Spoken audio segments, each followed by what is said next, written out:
Hi and welcome to Happy Kitty Kitchen. If you're like me and you suddenly have more beetroots than you know what to do with, follow along as I make this beetroot terrine for the first time. There's also a bonus beetroot salad recipe and pickled beetroot recipe at the end. I'll start by washing my beetroots from the dirt and sand, then for most of them I'm going to boil them with their peels on.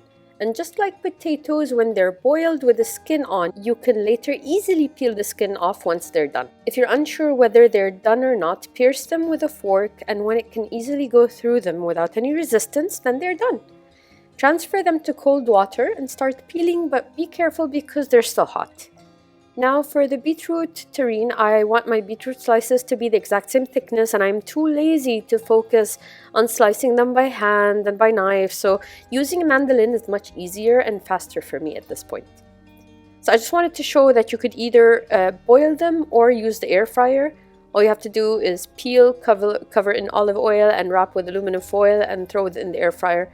Or you could even keep the peel on and peel them at the end when they're done, but it doesn't matter which way you prefer.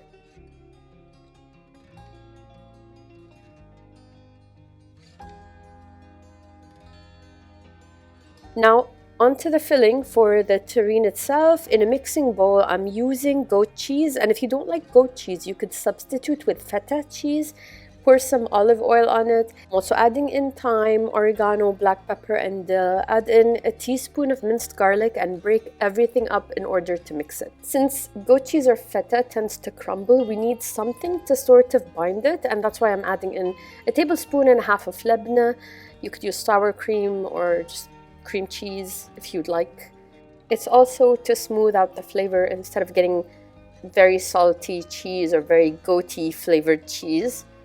Lastly, I'm adding in some pine nuts and walnuts that I'm crushing by hand. Next, I'm going to line a loaf pan with plastic wrap so I can start assembling my terrine in there.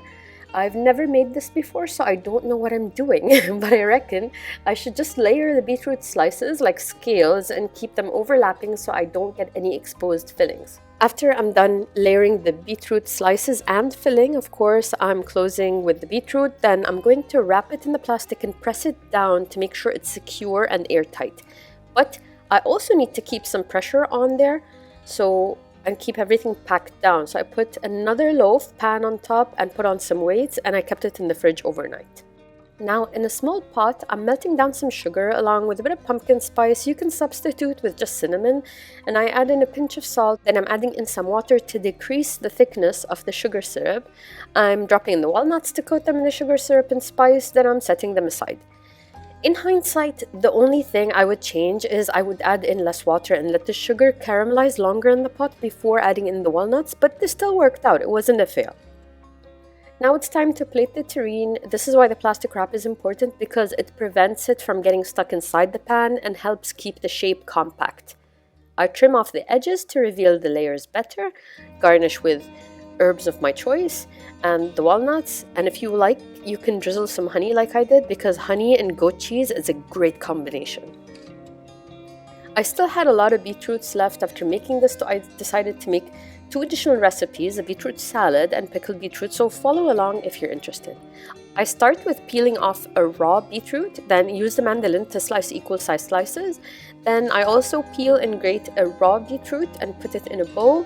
I'm going to grate a carrot and add it to the bowl along with some pine nuts and raisins, and mix in some chopped parsley. Squeeze in a juice of half a lemon, but you could also choose orange juice if you want it less acidic and less sour. Sprinkle in some salt and pepper to taste, and boom, your salad is ready. For the sliced beetroot, I'm squeezing them into a jar along with the lemon that I just used for the salad, because why not? Then I'm starting on the pickle juice. In a pot, I'm adding in 1 cup of water, 1 1/3 cup of apple cider vinegar, but you could use white vinegar or the vinegar that you prefer, 1/3 cup of granulated sugar, 2 tablespoons of salt, and then I'm going to pour the brine over the beetroots and make sure that they're all well submerged, and then I'm just going to keep it in the fridge. So if you've followed along, made it to the end of the video, thank you for watching, and have a great day from Happy Kitty Kitchen. Bye!